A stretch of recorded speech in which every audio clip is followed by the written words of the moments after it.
പ്രിയപ്പെട്ടവരെ, അന്വേഷണത്തിൻ്റെ അൽഗോരിതത്തിലേക്ക് സ്വാഗതം. ഇന്ന് നാം ആലോചിക്കുന്നത് ഒരുപക്ഷെ ആലോചന തന്നെ സ്തംഭിച്ചു പോയേക്കാവുന്ന, നമ്മുടെ മനസ്സിൻ്റെ സമസ്ത ആർദ്രതകളെയും അസ്വസ്ഥമാക്കുന്ന, നമ്മളെ തന്നെ ഒന്നിനും പറ്റാത്തൊരവസ്ഥയിലേക്ക് ഒതുക്കുന്ന, എന്ത് പറയും, എങ്ങനെ പറയും, പറഞ്ഞിട്ടെന്ത്, പറയാതിരുന്നിട്ടെന്ത് എന്നിപ്രകാരമുള്ള നിരവധിയായ സന്ദേഹങ്ങൾക്കിടയിൽ എന്നാലും പറഞ്ഞേ പറ്റൂ, നിരന്തരമായി പറഞ്ഞുകൊണ്ടേയിരിക്കണം എന്ന ഒരു തിരിച്ചറിവിലേക്ക് ആത്മബോധമുള്ള ഏതൊരു മനുഷ്യനെയും തള്ളുന്ന, നിങ്ങളിതൊന്നും കാണുന്നില്ലേ, നിങ്ങൾ ഈ പിഞ്ചു കുഞ്ഞുങ്ങളുടെ നിലവിളി കേൾക്കുന്നില്ലേ, ആകാശത്തുനിന്ന് തീമഴയായി പെയ്യുന്ന ബോംബുകൾക്കിടയിൽ ഒന്ന് നിലവിളിക്കാൻ പോലും അവസരം കിട്ടാതെ എന്നേക്കുമായി അവസാനിച്ചു പോകുന്ന പതിനായിരക്കണക്കിന് കുട്ടികൾ, അവർ നമ്മുടെ മുമ്പിൽ ഉയർത്തുന്ന ചോദ്യം, ആ ചോദ്യത്തിൻ്റെ സംഗ്രഹമാണ്, അല്ലെങ്കിൽ സംഗ്രഹിക്കാനാവാത്ത സങ്കടങ്ങളുടെ മഹാസ്രോതസ്സാണ്, അല്ലെങ്കിൽ സമസ്ത സ്രോതസ്സുകളെയും സങ്കടത്തിൻ്റെ, സംഘർഷത്തിൻ്റെ ഉൾക്കൊള്ളുന്ന ഭാഷയിലെ ഒരു പുതിയ വാക്കായി മാറിക്കഴിഞ്ഞിട്ടുള്ള, ഞാൻ വിചാരിക്കുന്നു ഡിക്ഷണറികൾക്ക് താങ്ങാനാവുമോ ആ വാക്കിൻ്റെ ഭാരം, ഗസ്സ, പാലസ്തീൻ എന്നെല്ലാം പറയുമ്പോൾ ഇന്ത്യ, ചൈന, പാകിസ്ഥാൻ തുടങ്ങിയ രാജ്യങ്ങൾക്കൊപ്പം ചേർന്ന് നിൽക്കുന്ന ഒരു സ്ഥലത്തിൻ്റെ പേരായി നമുക്കതിനെ ഉൾക്കൊള്ളാനാവില്ല. അതിനെ ഇന്ന് ലോകത്തിലെ മഹാസങ്കടങ്ങളിലൊന്നായി, എല്ലാ ജനാധിപത്യ നിരാകരണത്തിൻ്റെയും സാമ്രാജ്യത്വ സയനിസ്റ്റ് അധിനിവേശത്തിൻ്റെ ഭാഗമായി ഒരിക്കൽ മരുപ്പച്ചയായിരുന്നൊരു പ്രദേശം മരുപ്പറമ്പായി മാറിക്കൊണ്ടിരിക്കുന്ന, ഇതിനു മുമ്പും അധിനിവേശ ആക്രമണങ്ങൾ ഉണ്ടായിട്ടുണ്ട്. നമ്മളെല്ലായ്പ്പോഴും പറഞ്ഞു പോരുന്ന, നടുങ്ങിക്കൊണ്ടേയിരിക്കുന്ന 1945 ആഗസ്റ്റ് 6-9 ഹിരോഷിമയും നാഗസാക്കിയും, ഇന്നും നമ്മൾ ആഗസ്റ്റ് 6-9 ഹിരോഷിമയെയും നാഗസാക്കിയെയും കുറിച്ച് ഓർക്കാൻ നമ്മുടെ മനസ്സിൻ്റെ കലണ്ടറിൽ കുറിച്ചിട്ട തീയതികളാണ്.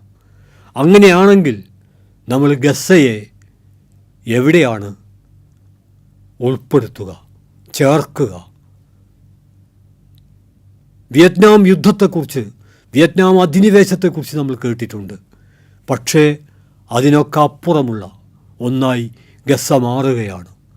അവിടുത്തെ വിദ്യാലയങ്ങൾ, അവിടുത്തെ ആശുപത്രികൾ, അവിടുത്തെ അഭയാർത്ഥി കേന്ദ്രങ്ങൾ എല്ലാം ഓരോ ദിവസവും ആക്രമിക്കപ്പെടുന്നതിൻ്റെ വാർത്തകളാണ്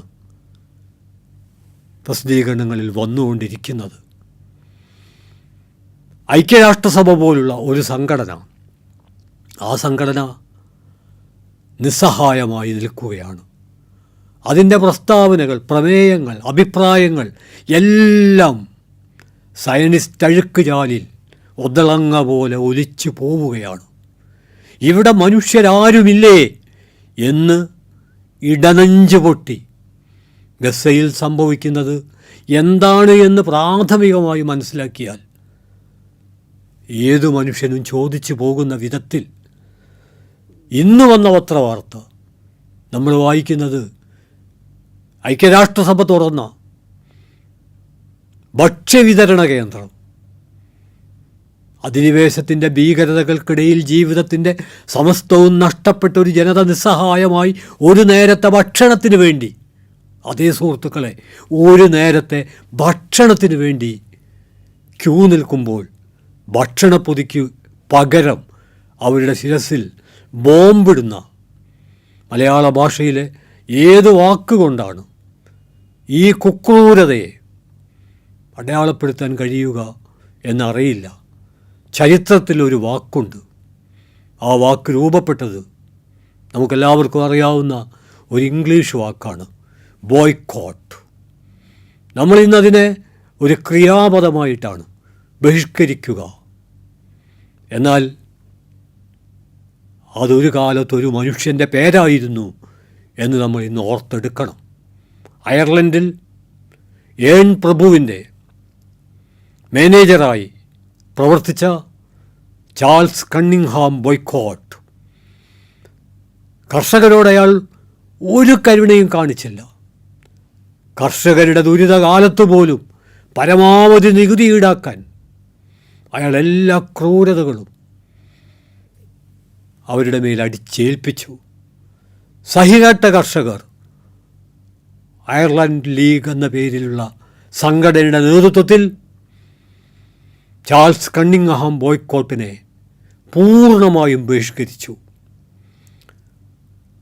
ഒരു തരത്തിലുള്ള സഹകരണവും, അയാളുടെ വീട്ടിലേക്ക് പാല് കൊടുക്കുന്നവർ പാല് നിർത്തി, പത്രമിടുന്നവർ പത്രമിടൽ നിർത്തി, എന്തിന് പോസ്റ്റ്മാൻ കത്ത് കൊടുക്കുന്നത് പോലും നിർത്തി. അങ്ങനെ പൂർണ്ണമായും ഒറ്റപ്പെട്ട അയാൾ ഒടുവിൽ ബഹിഷ്കരണത്തിൻ്റെ ഒരു ഇംഗ്ലീഷ് വാക്കായി ഡിക്ഷണറികളിൽ ഇടം നേടി. ഇതൊരു 100 കൊല്ലം മുമ്പുള്ള അയർലൻഡിലെ ക്രൂരനായ കണ്ണിങ്ഹാം ബോയ്ക്കോട്ടിൻ്റെ അവസ്ഥയാണെങ്കിൽ ഇന്ന് അയാൾ ആരും ഓർക്കുന്നില്ല. അയാളുടെ പേരിൻ്റെ അവസാനം ഒരു ക്രിയാപദമായി ഇംഗ്ലീഷ് ഡിക്ഷണറിയിൽ അയാൾ നടത്തിയ ക്രൂരതയുടെ പേരിൽ ഇടം പിടിച്ചു. എന്നാൽ ഒരു 1000 ബോയ്ക്കോട്ട് ചേർന്നാലും, കണ്ണിങ്ഹാം ബോയ്ക്കോട്ട് ചേർന്നാലും ഒരു ബെഞ്ചമിൻ നെതന്യാഹു ആവുകയില്ല എന്ന് നമുക്ക് ഉറപ്പിച്ച് പറയാൻ പറ്റും. ബെഞ്ചമിൻ നെതന്യാഹു നടത്തിക്കൊണ്ടിരിക്കുന്നത്, പക്ഷേ നാം മനസ്സിലാക്കണം, ഇത് ബെഞ്ചമിൻ നെതന്യാഹു എന്നൊരു വ്യക്തിയുടെ സ്വകാര്യ പ്രശ്നമല്ല. അമേരിക്കൻ സാമ്രാജ്യത്വം നൽകുന്ന നിർലോഭമായ പിന്തുണയുടെ, ആ പിന്തുണയിൽ മാരകമായ ആയുധങ്ങൾ, കണക്കില്ലാത്ത പണം, ചാരപ്രവർത്തനം, മാധ്യമ പിന്തുണ, എപ്പോഴൊക്കെ ജനായത്തത്തിൻ്റെ ശബ്ദം പരിമിതമായ തോതിൽ ഐക്യരാഷ്ട്രസഭയിൽ ഗസക്ക് വേണ്ടി ഉയരുന്നുവോ അപ്പോഴൊക്കെ അമേരിക്ക നടത്തുന്ന വീറ്റോ ഇടപെടൽ. നമ്മൾ ഈ സംസാരിക്കുന്ന സമയത്തും അത്തരമൊരു വീറ്റോ ഇടപെടൽ നടക്കുകയുണ്ടായി. ഇതൊന്നും ആരും ഇപ്പോൾ പരിഗണിക്കാതായിരിക്കുന്നു. കാരണം 1ഉം 2ഉം തവണയല്ല, എത്രയെത്രയോ തവണ ജനായത്തം പരിമിതമായ തോതിലെങ്കിലും പീഡിതരായ ഒരു ജനതയുടെ പക്ഷത്ത് നിൽക്കുമ്പോൾ ആ ജനതയ്ക്കെതിരെ വീണ്ടും ആയുധങ്ങൾക്ക് മൂർച്ച കൂട്ടാൻ പിന്തുണ നൽകുന്ന സാമ്രാജ്യത്വം, അമേരിക്കൻ സാമ്രാജ്യത്വം. നോം ചോംസ്കി പറയുന്നുണ്ട്, നോം ചോംസ്കി മാത്രമല്ല, ഇലാൻ ബാപ്പയും എഡ്വേർഡ് സെയ്ദും, പലസ്തീൻ പ്രശ്നത്തെക്കുറിച്ച് ആഴത്തിൽ പഠിച്ച എല്ലാവരും ഒരുമിച്ച് പറയുന്നൊരു കാര്യമുണ്ട്.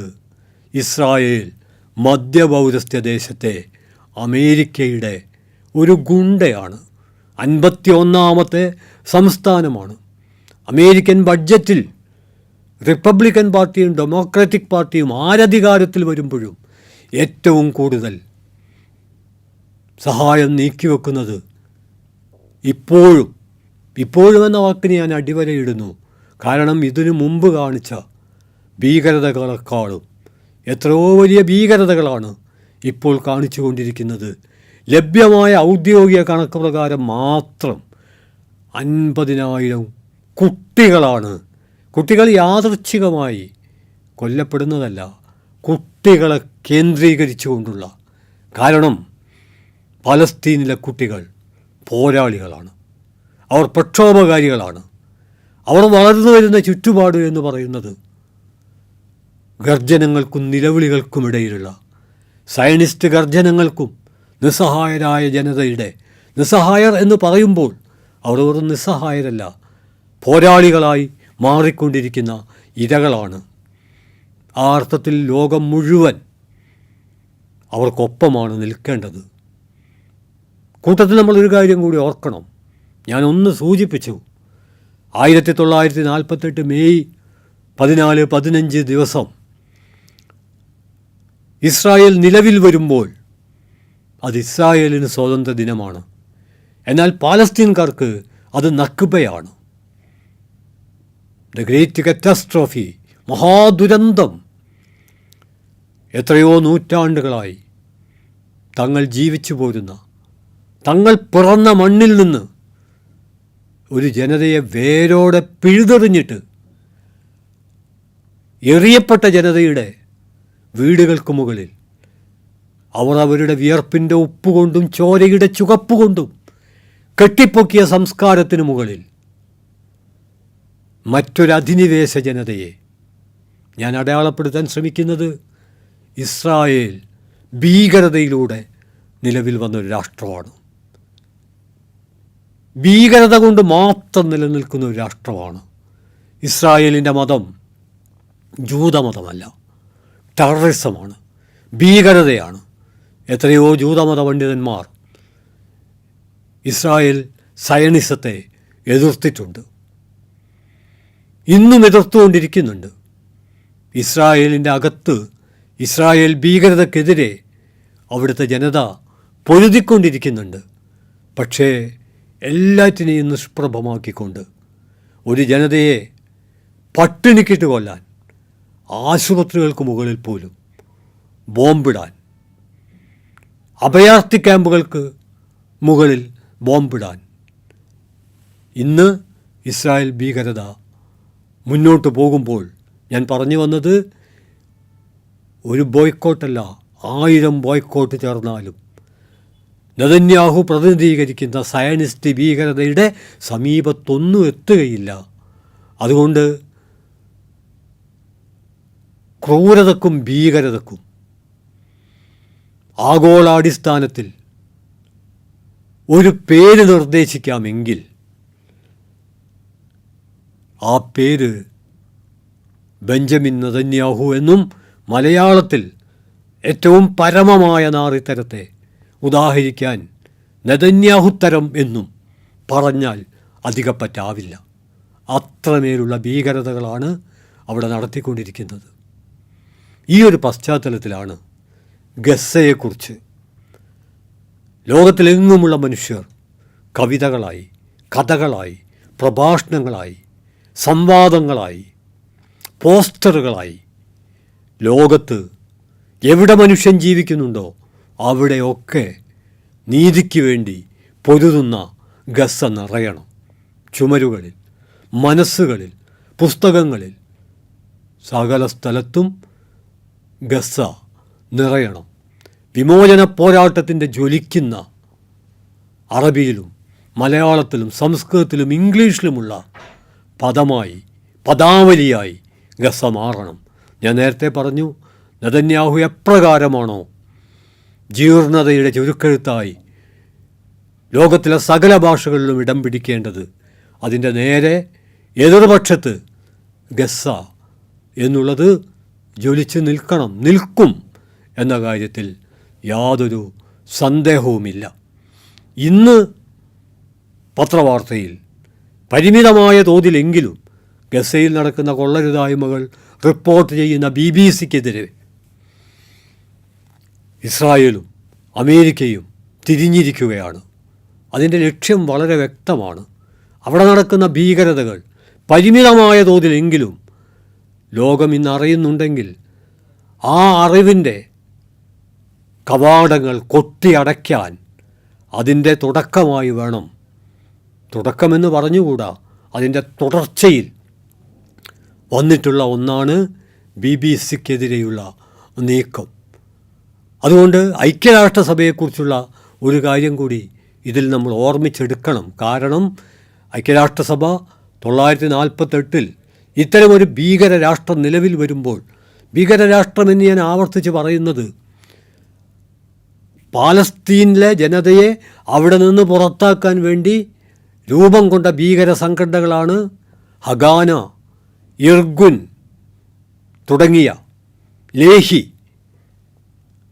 തുടങ്ങിയ ഭീകര സംഘടനകൾ. എന്നാൽ നമ്മളെ അമ്പരപ്പിച്ചുകൊണ്ട് ലോകത്തിലെ മറ്റൊരു രാജ്യത്തിലും സംഭവിച്ചിട്ടില്ലാത്ത വിധം ഈ ഭീകര സംഘടനകൾ ഇസ്രായേൽ ഡിഫൻസ് ഫോഴ്സ് IDF എന്ന് പറയുന്ന ഇസ്രായേലിൻ്റെ ഔദ്യോഗിക സൈന്യത്തിൽ ലയിച്ചു ചേരുകയാണ് ഉണ്ടായത്. ഒരു രാഷ്ട്രം രൂപപ്പെട്ടു കഴിഞ്ഞാലെങ്കിലും ആ രാഷ്ട്രത്തിനകത്തെ ഭീകര സംഘടനകളെ സത്യത്തിൽ നിർവീര്യമാക്കേണ്ടതുണ്ട്. എന്നാൽ നിർവീര്യമാക്കുന്നതിന് പകരം ആ ഭീകര സംഘടനയെ സ്വന്തം രാഷ്ട്രത്തിൻ്റെ ഔദ്യോഗിക സേനയായി പട്ടാളമായി പ്രഖ്യാപിക്കുകയാണ് ചെയ്തത്. ഐക്യരാഷ്ട്രസഭയ്ക്കും തുടക്കത്തിൽ തന്നെ പറ്റിയ ഗുരുതരമായൊരു തെറ്റുകൂടി ഓർമ്മിപ്പിക്കട്ടെ. അത് മറ്റൊന്നുമല്ല, ഐക്യരാഷ്ട്രസഭ പാലസ്തീൻ്റെ അകത്ത് ലോകത്തിൻ്റെ പല ഭാഗത്ത് ജൂതന്മാർ വേട്ടയാടപ്പെട്ടപ്പോൾ, ജൂതന്മാർ എന്ന മാത്രം അടിസ്ഥാനത്തിൽ വേട്ടയാടപ്പെട്ടപ്പോൾ അവർക്ക് താങ്ങും തണലും സൗഹൃദവും സ്നേഹവുമായി പ്രവർത്തിച്ച പാലസ്തീനിലെ ജനത അവരെ ചേർത്തു പിടിച്ചു. ആ ചേർത്തു പിടിച്ച ജനതയെയാണ് ഇവർ ചവിട്ടിയത് എന്നത് ചരിത്രത്തിലെ ഏറ്റവും വലിയ ഐറണിയാണ്. ഇനി ഞാൻ ചേർക്കുന്നത് മറ്റൊരു ഐറണിയാണ്. ആ ഐറണി എന്ന് പറയുന്നത് ഇസ്രായേൽ എന്ന രാഷ്ട്രം ഔദ്യോഗികമായി രൂപപ്പെട്ടു 48. പക്ഷേ വലിയ തരത്തിലുള്ള ഭീകരതകൾ, ദെയർ യാസിൻ മസാക്കർ ഉൾപ്പെടെ നടക്കുകയാണ്. പല പാലസ്തീൻ ഗ്രാമങ്ങളും ചുട്ടുകരിക്കപ്പെട്ടു. ആ ചുട്ടുകരിക്കപ്പെട്ട പ്രദേശങ്ങൾക്ക് മുകളിലാണ് ഇസ്രായേലിലെ പാർക്കുകൾ, മനോഹരമായ കെട്ടിടങ്ങൾ ഒക്കെ നിലനിൽക്കുന്നത്. ആ പാർക്കുകളിലെ വിടരുന്ന പൂക്കളിൽ കാതോർത്താൽ പിഞ്ചു കുഞ്ഞുങ്ങളുടെ കരച്ചിൽ കേൾക്കാൻ പറ്റും. കാരണം പാർക്കുകളൊക്കെ നിർമ്മിച്ചത് പാലസ്തീൻകാരുടെ ജീവിത കേന്ദ്രങ്ങൾക്ക് മുകളിലാണ്. അതടിച്ചുടച്ചിട്ടാണ്. ഇത് അവസാനിപ്പിക്കണമെന്ന് ലോകം ഒന്നിച്ച് ആവശ്യപ്പെട്ടതിൻ്റെ പേരിലാണ് റെഡ് ക്രോസിൻ്റെ, സ്വീഡനിലെ റെഡ് ക്രോസിൻ്റെ 1945 ജർമ്മൻ തടവറയിൽ നിന്ന്, നാസി ക്യാമ്പിൽ നിന്ന് നിരവധി തടവുകാരെ രക്ഷിക്കാൻ വൈറ്റ് ബസ് ഓപ്പറേഷൻ എന്ന പേരിലുള്ള തടവുകാരെ വിമോചിപ്പിക്കുന്ന പ്രവർത്തനത്തിന്, സമാധാന പ്രവർത്തനത്തിന് നേതൃത്വം കൊടുത്ത ബെർണാഡോട്ട, ഞാൻ ആവർത്തിക്കുന്നു ആ പേര്, ബെർണാഡോട്ട, മറന്നു പോകരുത്. എത്രയോ പീഡിത മനുഷ്യരെ രക്ഷപ്പെടുത്താൻ സമാധാനത്തിൻ്റെ കാവൽ മാലാഖയായി പ്രവർത്തിച്ച ബെർണാഡോട്ട, ആ ബെർണാഡോട്ടയാണ് റെഡ് ക്രോസ് ഐക്യരാഷ്ട്രസഭ ഇസ്രായേൽ ഭീകരതയിൽ ശ്വാസം മുട്ടുന്ന പാലസ്തീൻ മക്കൾക്ക് നീതി കിട്ടാനുള്ള ഒരാലോചനക്ക്, അന്വേഷണത്തിന് ഒരു കമ്മീഷൻ, ബെർണാഡോട്ട കമ്മീഷൻ, റെഡ് ക്രോസിൻ്റെ സ്വീഡനിൽ സമാധാന പ്രസ്ഥാനത്തിന് നേതൃത്വം കൊടുത്തതിൻ്റെ പേരിൽ ലോകശ്രദ്ധ ആകർഷിച്ച ബെർണാഡോട്ടയുടെ നേതൃത്വത്തിൽ രൂപപ്പെട്ടത്. എന്നാൽ നമ്മളെ അമ്പരപ്പിക്കുന്ന കാര്യം, ബെർണാഡോട്ട പലസ്തീൻകാർക്ക് സ്വന്തം രാജ്യം നഷ്ടപ്പെട്ടെങ്കിലും നിലവിലുള്ള പശ്ചാത്തലത്തിൽ അവരുടെ ജീവിതം സുരക്ഷിതമാക്കാൻ മുന്നോട്ട് വച്ച നിർദ്ദേശം, അതിലേറ്റവും പ്രധാനപ്പെട്ട നിർദ്ദേശമായിരുന്നു ലക്ഷക്കണക്കിന് പേർ പാലസ്തീനിൽ നിന്ന് ലോകത്തിൻ്റെ പല ഭാഗത്തേക്ക് സയനിസത്തിൻ്റെ അധിനിവേശം നിമിത്തം അഭയാർത്ഥികളായി പോകേണ്ടി വന്നിട്ടുണ്ട്. അവർക്ക് തിരിച്ചു വരാനുള്ള സ്വാതന്ത്ര്യം. അതായിരുന്നു ബെർണാഡോട്ട മുന്നോട്ട് വച്ച ഒരു നിർദ്ദേശം. അതോടൊപ്പം ജെറുസലേം അന്താരാഷ്ട്ര നിയന്ത്രണത്തിന് കീഴിൽ നിലനിർത്തുക എന്നുള്ളതും, അതോടൊപ്പം തന്നെ മറ്റ് നിരവധി നിർദ്ദേശങ്ങളും. എന്നാൽ ലേഹി എന്ന് പറയപ്പെടുന്ന ഭീകര സംഘടന ബെർണാഡോട്ടയെ, ഐക്യരാഷ്ട്രസഭയുടെ സമാധാന പ്രതിനിധിയെ കൊല്ലുകയാണുണ്ടായത്. ഐക്യരാഷ്ട്രസഭ നിസ്സഹായമായി. മാത്രമല്ല, ഈ കൊലക്ക് നേതൃത്വം നൽകിയ ലേഹി ഇസ്രായേൽ ഔദ്യോഗിക സൈന്യമായി. ഇതിന് നേതൃത്വം നൽകിയ ബെർണാഡോട്ടയെ വെടിവെച്ച് കൊന്ന, അദ്ദേഹത്തിൻ്റെ മുഴുവൻ പേര് ഞാനിപ്പോൾ ഓർക്കുന്നില്ല, യശുഹോ എന്നോ മറ്റോ ആണെന്ന് തോന്നുന്നു. അദ്ദേഹം അവിടുത്തെ പ്രധാനമന്ത്രിയുടെ ബോഡി ഗാർഡായി.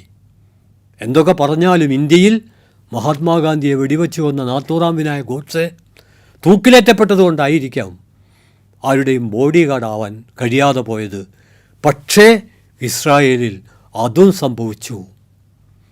യഹുവ കോഹൻ എന്ന ബെർണാഡോട്ടയെ വെടിവെച്ച ഭീകരൻ ലോകം വലിയ പ്രതിഷേധമുയർത്തിയപ്പോൾ ആദ്യം അറസ്റ്റ് ചെയ്തു, പിന്നെ പൊതുമാപ്പ് പ്രഖ്യാപിച്ചു.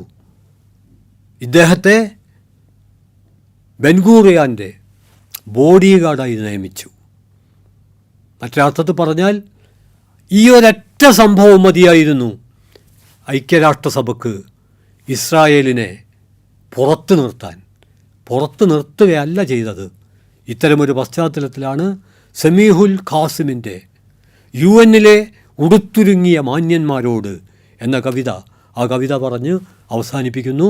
ആ കവിത തുടങ്ങുന്നത്, ആ കവിതയിൽ പറയുന്നുണ്ട്, അല്ലയോ UN-ലെ മാന്യന്മാരെ, നിങ്ങൾ മീറ്റിംഗ് ചേരുന്നു, പ്രമേയം പാസ്സാക്കുന്നു, കിലോമീറ്റർ നീളമുള്ള പ്രസ്താവനകൾ ഇറക്കുന്നു, അതുകൊണ്ട് ഞങ്ങൾക്ക് എന്ത് കാര്യം?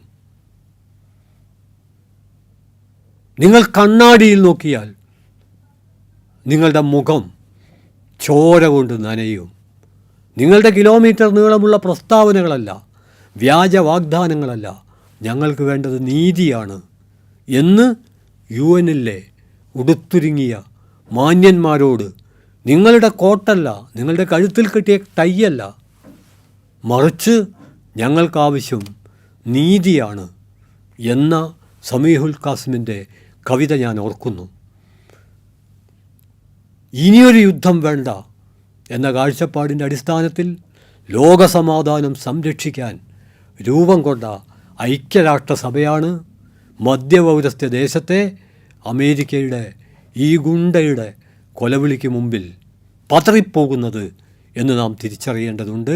അതിനെതിരെ ഞാൻ തുടക്കത്തിൽ പറഞ്ഞു, ഗസയെക്കുറിച്ച് ആലോചിക്കുമ്പോൾ ആലോചന ഒരു ഘട്ടം കഴിഞ്ഞാൽ അടുത്ത ഘട്ടത്തിലേക്ക് കടക്കാനാവാതെ ആകുലമായി നിസ്സഹായമായി എവിടെയാണോ നമ്മൾ ആരംഭിച്ചത് അവിടേക്ക് തന്നെ വേച്ച് തിരിച്ചു വരുന്നൊരവസ്ഥയുണ്ട്.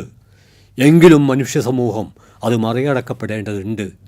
നീതിക്ക് വേണ്ടിയുള്ള ശബ്ദം നിരന്തരം ഉയർത്തേണ്ടതുണ്ട്.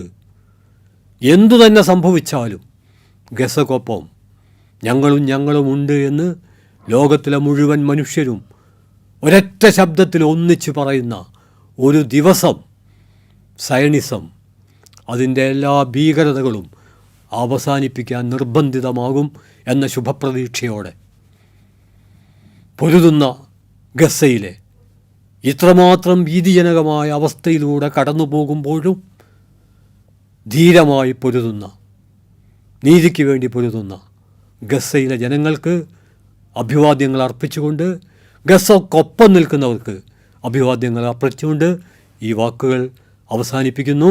അഭിവാദ്യങ്ങൾ.